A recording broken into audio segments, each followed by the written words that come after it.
Sao to tur ania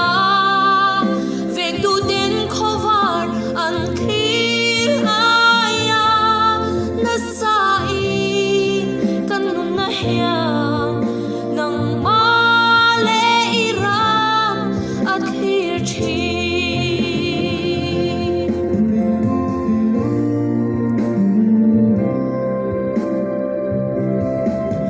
sual hia thấy khô về munahia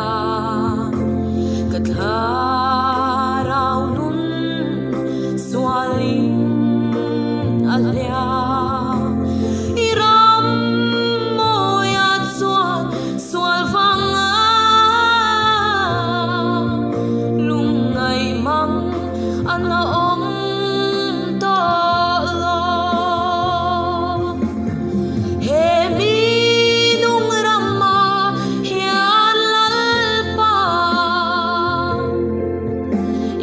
namu in rin su ila chua ka chau to tu ania veng tu den khovar an khir aya na sai kan na hia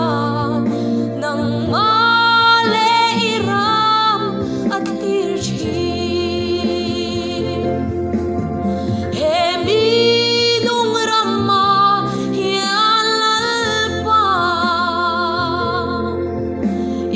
namu